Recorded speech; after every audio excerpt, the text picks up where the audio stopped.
IVM.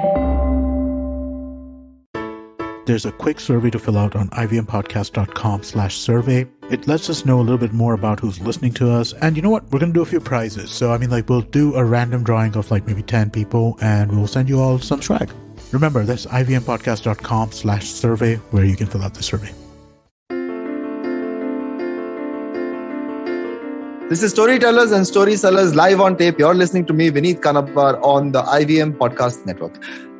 I started this show to talk to folks who are doing some amazing work using entertainment, right? Either they're building businesses or they're putting out great stories or they're being part of great stories. I'm so glad to be joined by someone who is doing all of the above, right? Sports is an entirely different world. The rules are different. The outcomes are different. Often we feel that sports is about one team versus the other and the outcome is who won or who lost, right? But sports is one of those things where the outcome is the experience and the participation. There are so many things that you learn out of sport. There are so many principles. There are so many life lessons. There are so many bonding moments in sport that sport in itself is a way of learning, right? And today I'm joined on this episode of Storytellers and Story Sellers by Dr. Abhijit Barse. And Dr. Barse works for Slum Soccer. He leads Slum Soccer, the organization that has for many years in India worked at the grassroots levels of imparting life lessons through football for the underprivileged kids in our country. Dr. Barse, welcome to the show. So glad that you could join us today and so glad you've taken out time to talk to us about. Thanks, Vineet. It's a pleasure being here. Thank you for inviting me. Sir, I want to get started by talking about something that you said, right? I think it goes something like, with the kick of every ball, you have the power to change the world. And that, I think, is very fundamental to the philosophy of Slum Soccer and sports for all and sports for development that you have spent so many years building in India. So talk to us about what is this philosophy, what it means to you, and how you started applying it, and how you really got started. So I joined this crazy journey about 10 years ago. This organization was founded by my father. And the basic premise or the origin story was that he saw a couple of children playing in rain. They were just kicking a bucket, having fun. But he, being a sports professor in Nagpur, was able to take away two very distinct things. One was they were having fun. Second, they were coming up with their own rules without any adult supervision. And they were able to advance the game from a total chaos to something of a systematic game. That too without any intervention, without any guidance from outsider. So he went back with sort of an epiphany or an aha moment, and then he went back to his college. He got a ball, he gave it to them. He asked them if they wanted to play in a tournament. Of course, they said yes. And he went on and he gave away a few more balls to several other slums. And he called them all at the same time to his college ground. And such was the thirst or need for such an intervention that when he asked them to come at 9 for the opening match, they were already there since, some of them were there since 6 o'clock because they thought that they would not get entry or they would not be allowed, but they were there in their best and they were prepared to play. So this is how Slum Soccer, or what was then known as Jhopadpatti football, began.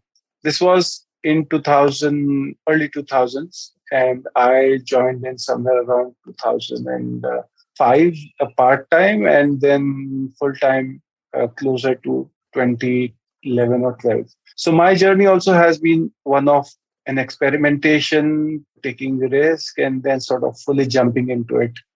So yeah, your original question was, how does a ball change lives? The world. And you can make out from the very first instance that I told you about how kids could come up with their own rules. Both the elements were there. They didn't stop having fun.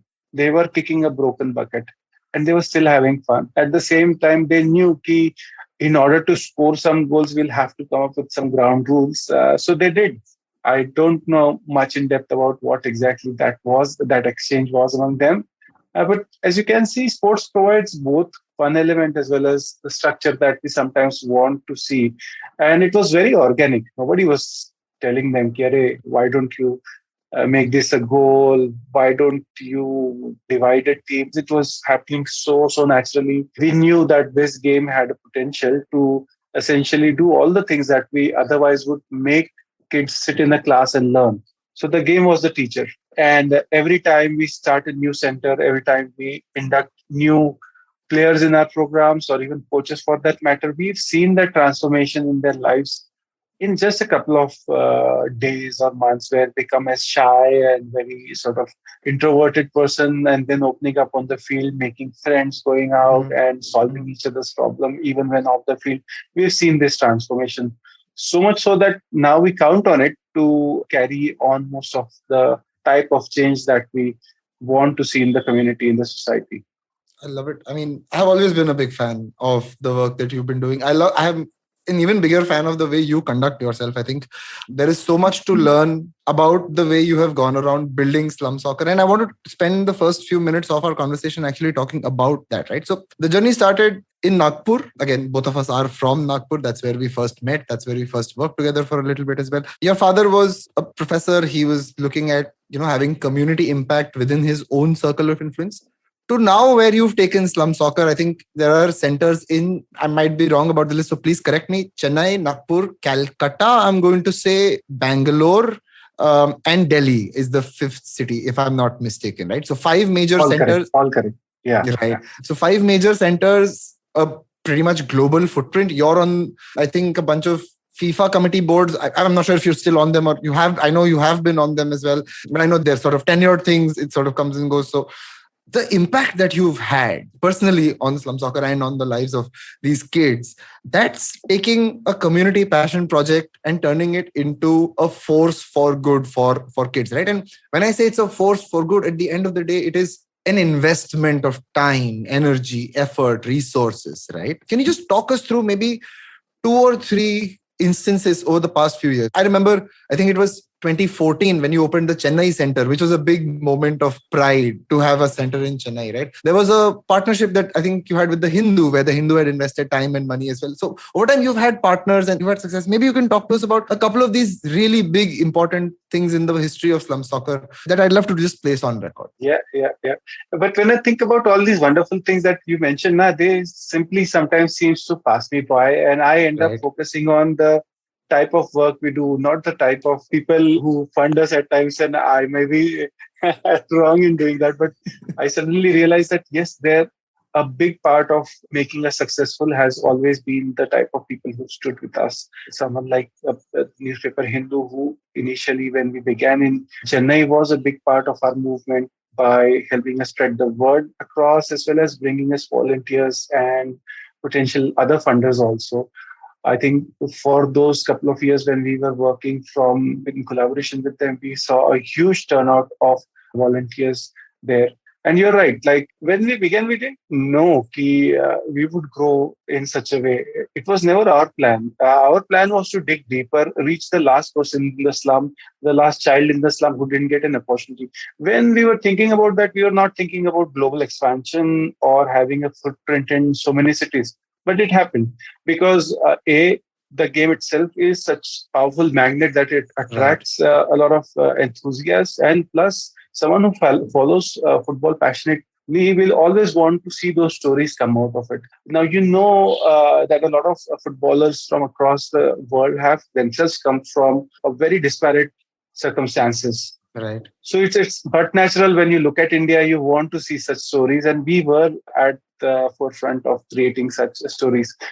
But for me, as you mentioned, how the society has started taking interest, or how they have started rethinking the way we use football has more or less happened quite recent. The first 10 years, it was like sowing seeds and waiting for our time to then sort of reap the benefits of it. And I will use a very recent example of how we saw this whole rethinking of attitude towards children taking part in sports. So we started working on a project called Deaf Kids Goal. As the name Okay. suggests, all our participants in that project are deaf.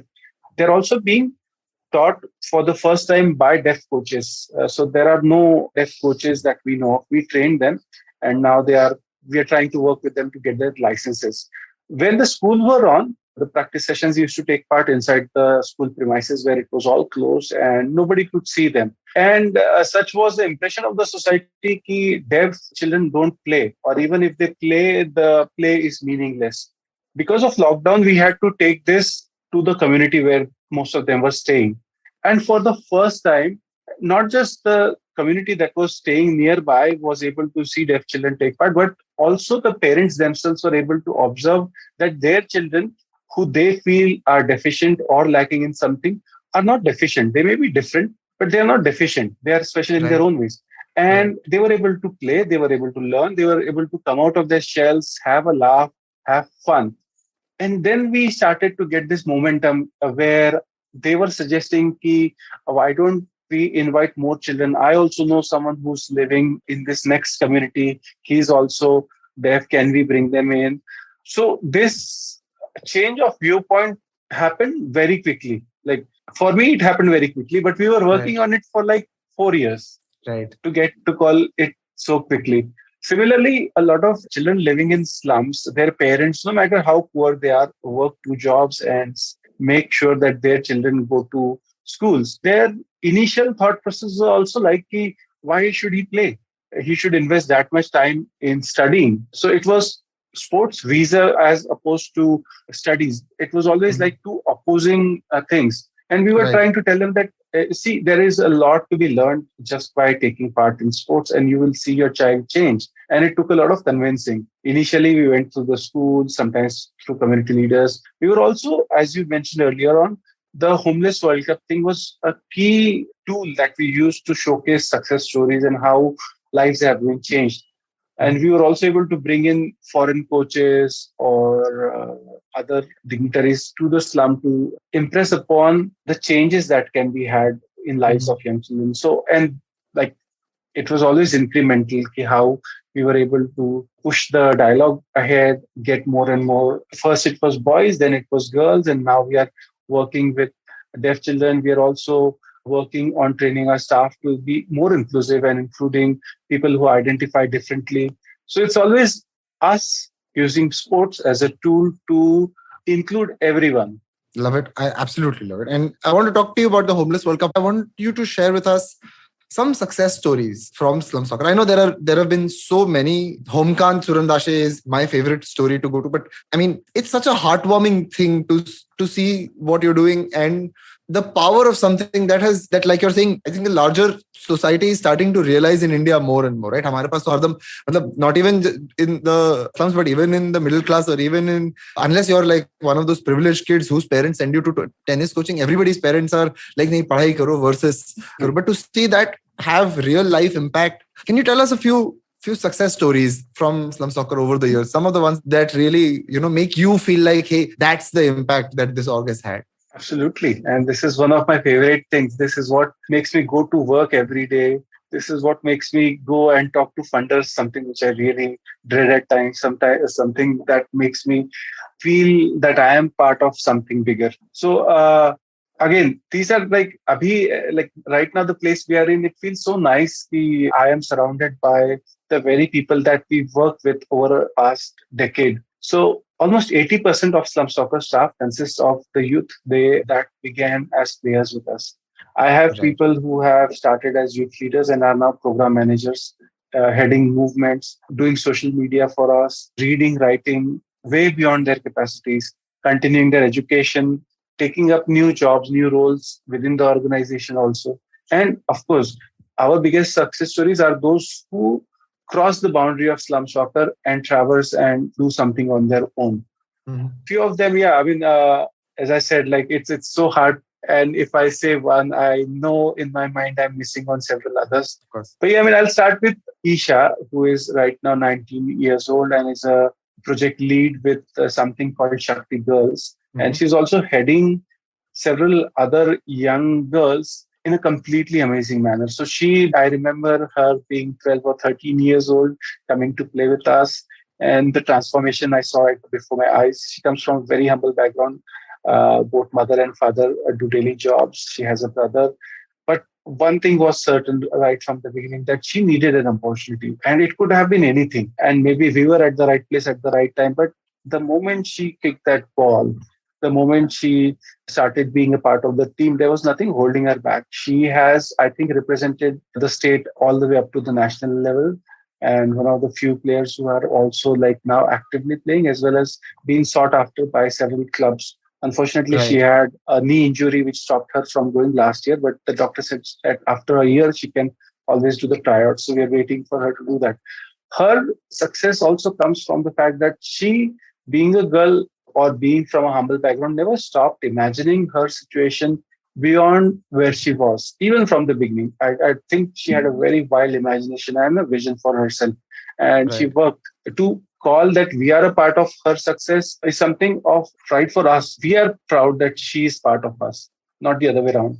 The fact that she's now leading, I think, 6 to 7 youth leaders, all girls, and coaching them and working on a very important personal mission, that is creating awareness about menstrual hygiene management. Now, this topic itself ruffles so many feathers and makes so many awkward stares, but she's doing it. She's not afraid of talking to mothers about the bad practices that exist, all with football in a hand and talking and smiling and making sure that the elders understand why it is Mhm. important to support girls in that particular age and how to make that dialogue happen. Because a lot of time these mothers themselves have never got this education. For them to understand, accept, and then help their girl child is something which I don't think was possible for us also before girls like Isha came in and Mhm. stepped in. We were Mhm. always planning, we always wanted someone, but we knew कि हमारी limitations है. I But love it. Isha just did it. That's like a big, big success story for us. Others are like Sheetal, who is a deaf coach, was doing all sorts of, she still is very socially involved, and but her transformation as a coach. So she did not have a footballing knowledge nor a Right. background or anything. Right. It's the first time she kicked a football, and I think she's in her early 30s. So she's a mother, and for her to take up this new challenge and then become a coach, and not just becoming a coach but also helping us reach to, I think, close to 100 deaf children within different communities, has been one of the biggest success for us. Because when we began, we hardly knew anyone in that community, Right. and then we found her. We were able to train her to do basic. This again, we are happy to have them, because now almost all of my organization understands basic sign language. They are able to Right. communicate with them, creating a Right. very wholesome environment. So we know the do's and don'ts when we are around deaf people, how to include them in dialogue. This has also helped us to become more sensitive towards other topics.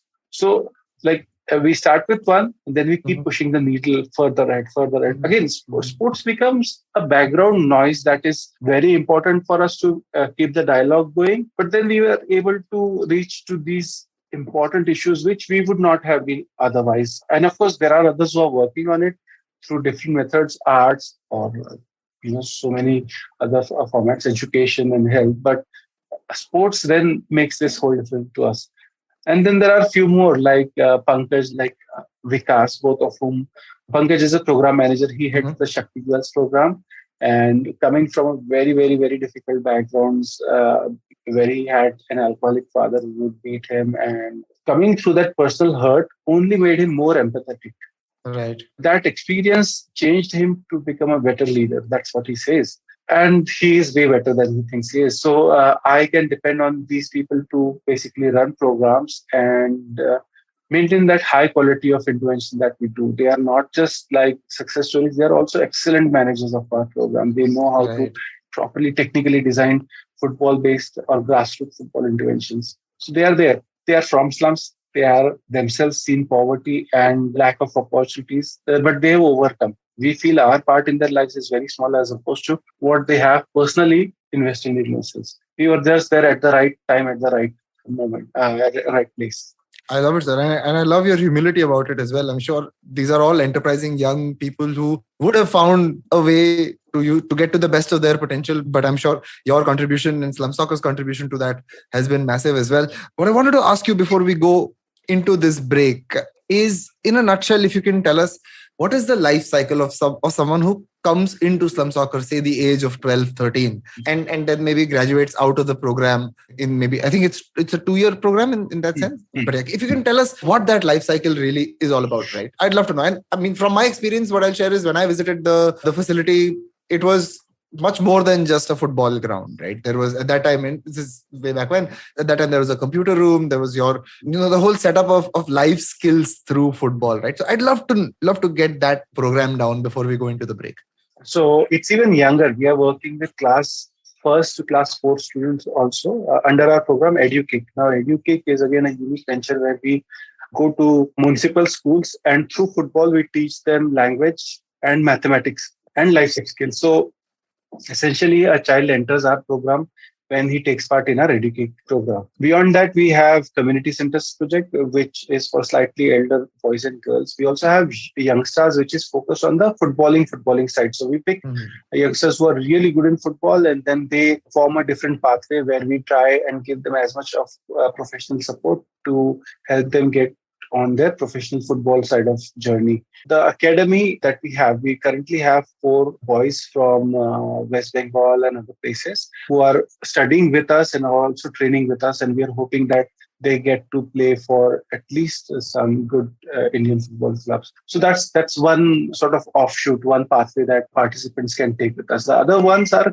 keep the play as a focus, but also having all these development offshoots. So if you're not an ace player, doesn't mean you stop playing. You keep taking part, you keep bettering yourself. After the community center project for girls, it is Shakti Girls Project, which is again for from 12 to right up to 16. We also have a youth leadership program that you were mentioning 2 years of programming. We've also recently started working with, not recently, 4 years. Last 2 years are like a crazy minute. Absolutely. Going past it.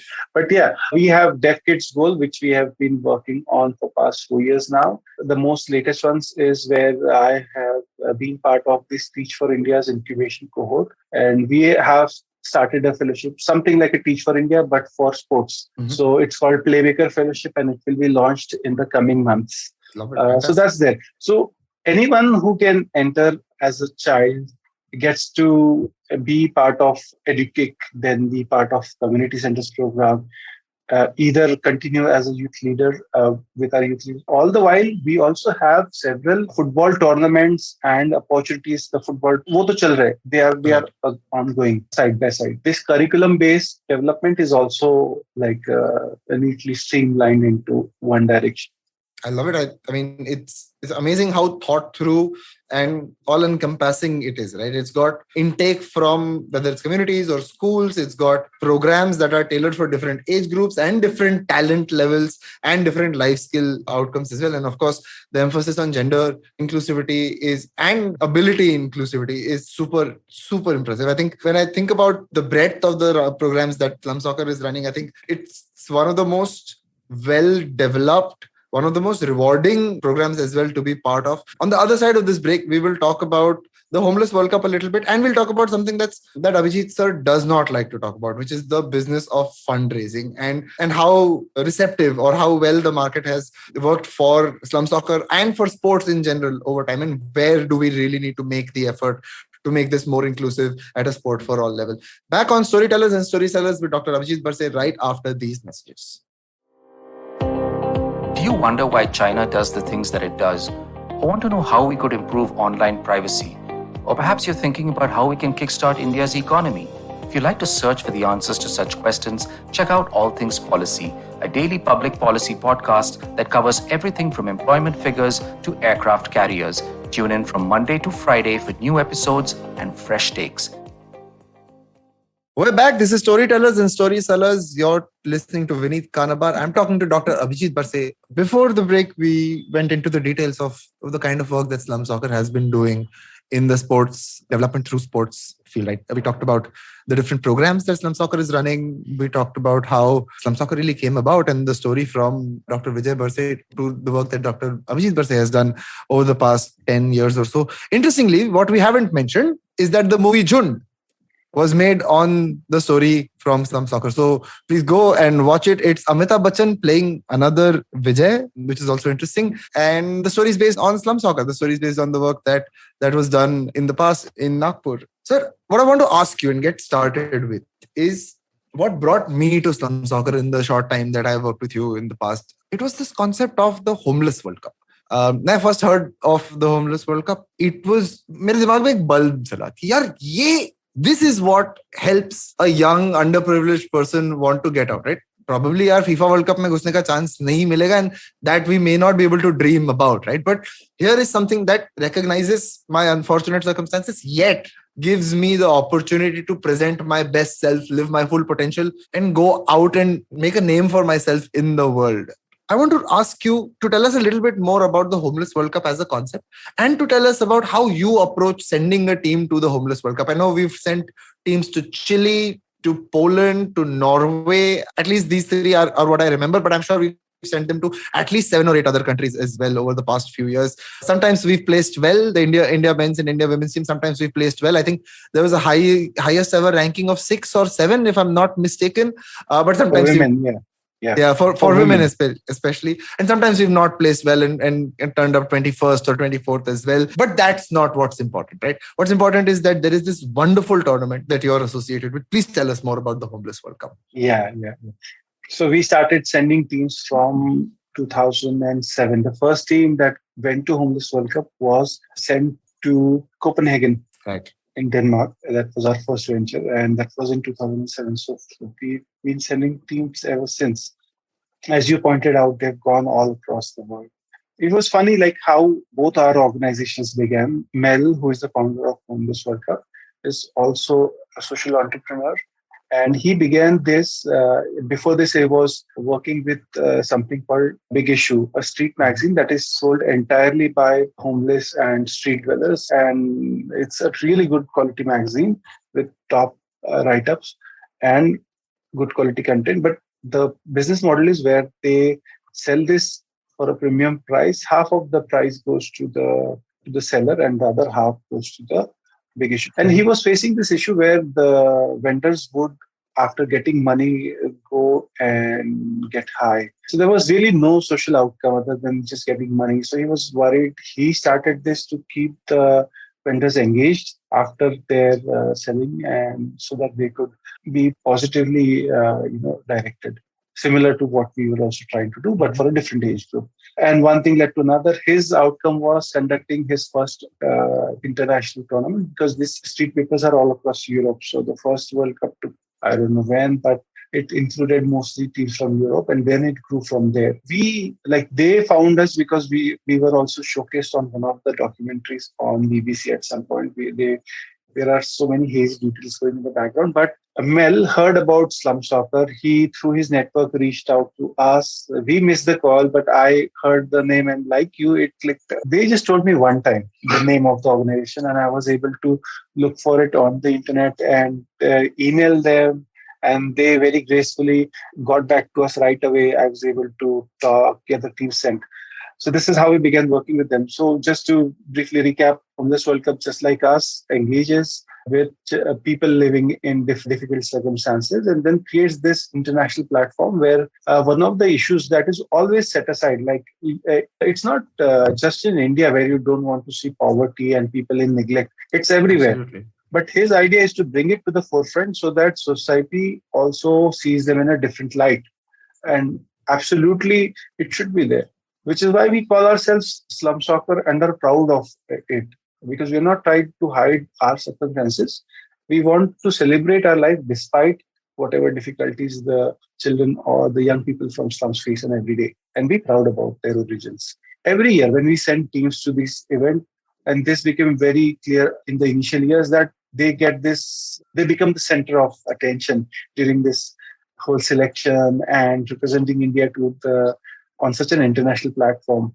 Very early, we realized that this high cannot be replaced by anything, and we had to make sure that the participants don't fall in a ditch after coming back. So we started working with them right from the beginning so that they understand the role they're being put into. Because the moment you step on the play field and the national anthem plays in the background and you're standing on that field, I have done this a couple of times, and every time a shiver runs down my spine, because I feel so fortunate to be representing my country despite whatever circumstances. I can only imagine what it must be doing to someone who lives in a slum and has a chance to have the national anthem play for him in a foreign country. That changes everything.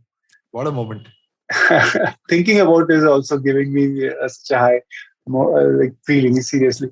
So every year we conduct National Inclusion Cup, which is sort of absolute success. This is the national version of Homeless World Cup. It's called National Inclusion Cup. We invite teams from all across India. In some places, we work directly through coaches. In other places, we work with other NGOs to invite the team from different states. Right before the shutdown, lockdown, we had 24 men's and 24 state and 24 women's team participate in the 2020 National Inclusion Cup. This was supported by Sony Pictures Network, and it was held on this picturesque Miramar beach of Goa. The images are really stunning. And the youth got a chance to play on a beach setting and then splash around in water. That was something of a high point for all of us, seriously. But we, after the National Inclusion Cup, we select two candidates per team, and we try to make sure that even the losing team can get some participants to be represented from their state in the selection process initially. Not just the winning or the runners-up team, but all of them. If we feel that someone is good, we make sure that we try and get them at least a chance in the initial selection trials. And we work closely with Andy Hook from Street Soccer Scotland when we are selecting the probables for the national team. Then the team comes at Nagpur. They go through selection process and we end up with the top 16, 8 boys, 8 girls, and they undergo further training process. We had several international. I think last time we had coaches from Tottenham Hotspurs training our players, and also Andy is our mentor in all of this. So that's there. Then, like you can imagine, alongside all of this, we are also doing documentation for the participants. I think it has been beautifully shown in the movie how difficult it is to get passports, and passport is just one side of the story. Now imagine me applying for a visa to go to Europe or UK. That is a whole different level of challenges. But kudos to Homeless World Cup team that communicates it very clearly to the host nation that we are to be allowed. And I think over the past decade and a half, our work has also created a certain name for us so that when we send participants nowadays, we don't face as many challenges. Of course, there are difficult cases where the participant may have some police cases pending. That's where the more questioning happens. But we always tell them that, we've never had an incident in all of these years of sending teams that anybody has run away from our contingent or done something illegal or taken part in something that goes against our values. So I think I completely believe that these youth deserve one sporting chance, and that is all that we do. And then they come back and then they are changed completely. They join us, they do their own stuff. Some of them end up starting their own coaching academies in their slums. I know a couple of them have started the sports accessories business where they sell shoes and shin guards and balls and small shops in different slums. And it's such a wonderful sight to see when I go and meet them. Fantastic. That's fantastic, man. Let me ask you this very quickly. It's the thought that came into my head. And of course, all of this it's sending a shiver down my spine also, because it's so amazing to see. And I've read stories of this. I've also obviously curated some of these stories while they've come up. Has there ever been, and this is something that I'm genuinely curious about, because your approach is so inclusive on so many different parameters. Has there ever been a case where, because the limelight has been so high, or the high point of going to a World Cup or a Homeless World Cup has been so that someone's come back with maybe a mental health issue? And you see this happen with football a lot, right? Because young 18, 19-year-old kids who break into a first division team somewhere, but then get an injury and are never able to get that from, suffer from mental health problems as well. Has that ever been the case? I know it's suddenly a left turn into something very dark, but I want to ask you about this. No, very, very, very timely question, and very much appreciated. Initially, when we began, we realized that imagine somebody going in Mumbai and having a press conference at a press club where mics and cameras are thrust on your face. And the second day, all the newspapers have your stories, you're interviewed, you can see yourself on YouTube. And first year only, we realized that this cannot be sustainable. This amount of attention can clearly put someone off path. And this is just in India. Internationally also, when they go and when they interact with international media, the same thing happens. We realized this very early on, and we decided to approach it with a very hands-on approach. We started telling them that this is going to happen. And we also very much make sure that they are aware that they are going to lose matches because we are not the most sports playing nation. We, of course, have to approach every match with the spirit of beating the opponent, but not beating ourselves if we lose or if we are not able to overcome the team in front of us. And this is very clear because our participants come from slum. A lot of them have sometimes have health issues. Nutrition is a problem, and honestly, the level of footballing that we are able to provide is not at that high par level where other teams like Brazil, even the child living in slums of Brazil, is way better footballer than any of us. So we tell them there is going to be loss. There is going to be a lot of distractions going because you will see teams from all different parts of the world. So early on, we then also included counselor who would Mhm. come and talk to them. Mhm. So that helped. And now, so because of word of mouth, like this, we had to take care initially 4 or 5 years, and then we understood the rhythm. So we were able to. But yes, that is very much. It still happens. It still Right. happens after coming Right. back. We've heard about our players being stopped communicating for a month completely because they Mhm. felt like it was not worth continuing after this opportunity. And we had to Mhm. go and speak with them, make sure that they are participating in our other programs. Love it. I mean, as expected, I knew you would have had this super inclusive approach and way to approach this all this. Let me come to my last bit of this conversation. I think I've seen us work on this. We are working on this as we speak as well. Fundraising, right? Now, all of the things that you're doing, of course, is run on people contributing to the cause, working with slum soccer, whether it's organizations, whether it's individuals. How would you say, I mean, what have been the biggest challenges in putting this together? And I ask you this on the back of the fact that now there's a movie about the org as well. Do you get people reaching out to you regularly on their own, or do you wish that there was a slightly different approach or a better approach there? I mean, it's a complex question. I know there are no easy answers. I know we're also not saying that our partners in the past have not done enough. That's not the way to look at it either. But how do we make this sustainable from a funding, from a betterment of society through sport sort of a way? That's kind of my very complicated question for you. Let me begin with saying that we are here because of our partners, because of people who Absolutely. stood with us, because of people who have funded us, and seriously, big names have had a stake in our successes. So that's definitely there. And sometimes it has been organic, where the brand has themselves reached out to us because they would love to, have us on board. And And I other just want times to we've approached them. take this moment to just name some of these people, right? So that the listeners and anybody who's thinking of contributing also knows that you're standing with giants here, right? I know Oh yeah. there's been the Hindu, there is the Indian Express that has done some stuff in the past. That's media companies. I know there are football teams that have been part of this as well. There was something that you were doing with the Reliance Foundation and Mumbai Indians, if I'm not mistaken. Also, was it, or am I Yeah, going wrong yeah, here? yeah, It yeah, was yeah. right. At So some there point of is, time, yeah. yeah, some more if you can share.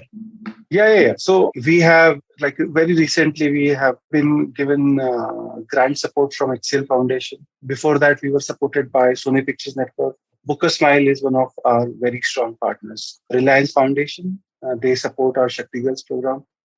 Then there was Siemens Gamesa, who used to sponsor Right. our Chennai-based programs. We're also supported by several international NGOs like Commonwealth, which previously known as Street Football World, and now they are known as Commonwealth, where all these top players put 1% of their earnings into a kitty, and that goes to whatever causes they feel like it. Then Laurier Sports for Good is another big name that supports us. Beyond Sport is also one of our strong supporters.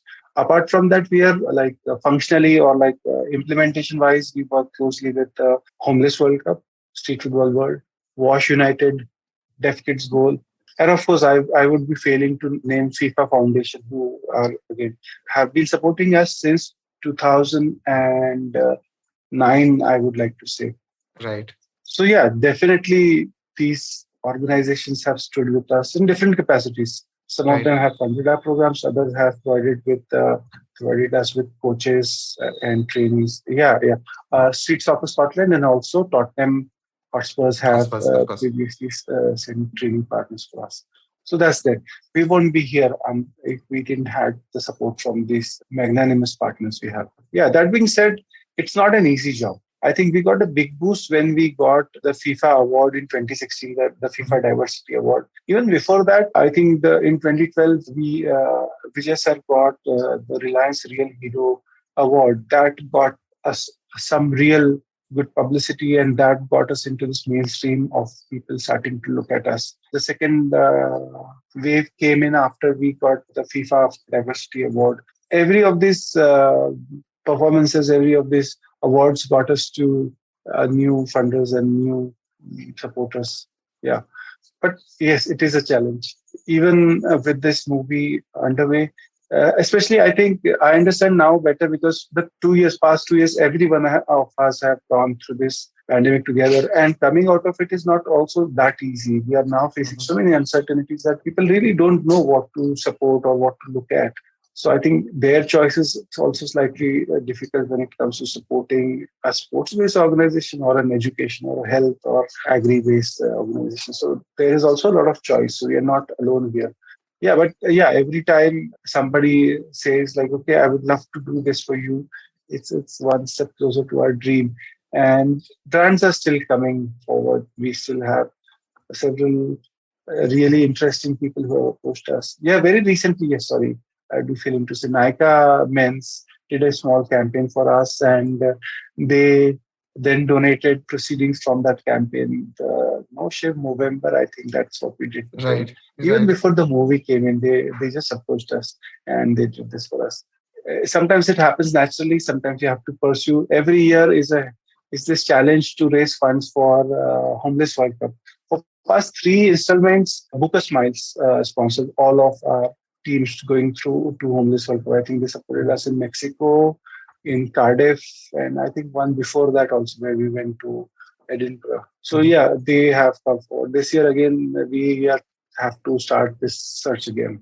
That brings me to the part where I say to my listeners and to your friends who like football, we watch the beautiful game on and off. We watch it as dedicated followers. There are people who depend on this beautiful game as a way out of their difficult circumstances. Dr. Barse and the entire Slum Soccer family in that sense. Dr. Barse's brother, Dr. Barse's father, his entire family. There are a lot of folks that I am involved with personally, my friends who have been on and off parts of Slum Soccer as well. Take the time. Go to www.slumsoccer.org. Read up about Slum Soccer. Hit the donate button. They're doing some amazing work. Very, very inclusive work. It's something that I have seen grow and evolve, as Dr. Barse has also told us about it over the past 10 years, into something that's truly a force for the betterment of those who are the least privileged among us. Thank you so much for joining us on this episode of Slum Soccer.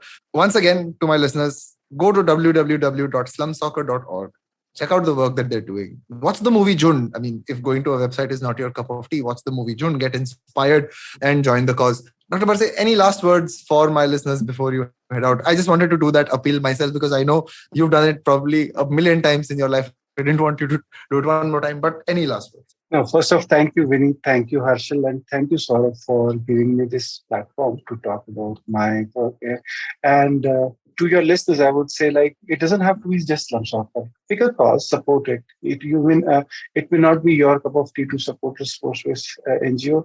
And sometimes it's not even about money. Sometimes it's about standing there with someone. Sometimes it's about giving your time or a year to hear someone out. Any kind of support you give for anyone else is always appreciated. Of course, we would love to have your support. But yeah, if you find it difficult, go support something that you truly care about. Thank you for listening to this podcast. I love it.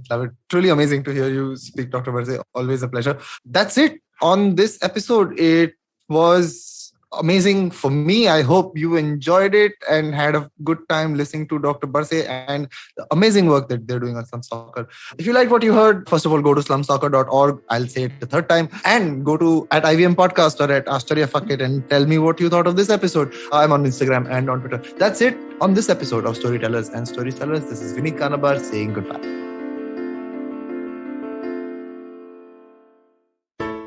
Hey, it's been another great week on the IVM Podcast Network. On Think Fast, Varun and Suchita discuss Netflix's new buttons and do a rundown on the ongoing hiring and firing trends in startups. On Big Talk About Tiny Humans, Devi Shobha and Meghna share strategies to help your child develop a healthy self-image. On Cyrus Says, Nivedita, Naveen, Antriksh and Cyrus discuss KGF Chapter 2 crossing 200 crore rupees over a single weekend.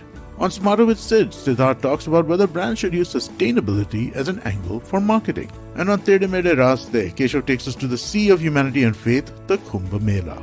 Do follow us on social media. We're IVM Podcast on Twitter, Facebook, Instagram, and LinkedIn. And remember, if you're enjoying this show or any of our other shows for that matter, please do tell a friend. Also, please don't forget to rate us on any of the platforms you're listening to us on. And remember, you can always check us out on YouTube. We have a number of channels. You can go to ivmpodcast.com/YouTube to take a look at what those channels are. We're also doing a small listener survey to understand how you respond to our shows and the advertising on the network. We would really appreciate it if you could spare a few minutes to fill it out. It really helps us build better shows for you and understand what you're looking for from advertising and what we can talk to advertisers about who you are. Please go to ivmpodcast.com/survey. It really would help us out. Thank you so much. And finally, would like to thank our sponsors for the network this week, SBI Life Insurance, India Water Portal, and Jupiter, a digital banking app. Thank you so much for making this possible. Namaste, this is Cyrus Brocha. I am part of the government cancel culture program to remove rubbish off all the different streams available. So what we have is all the collected rubbish we put together on our show. It's called Cyrus Says. It's on IVM Podcast. You have to watch it and listen to it. It's on our app. It's on our website. It's on the YouTube channel. It's on Facebook. There are many different ways. Don't bother me and ask me how. You have to find out. We talk to different personalities. Many of them are known. Some are just people we meet downstairs and invite them up for chai. But the point is, it's fun and it's very therapeutic. So please join in and listen to Cyrus Says.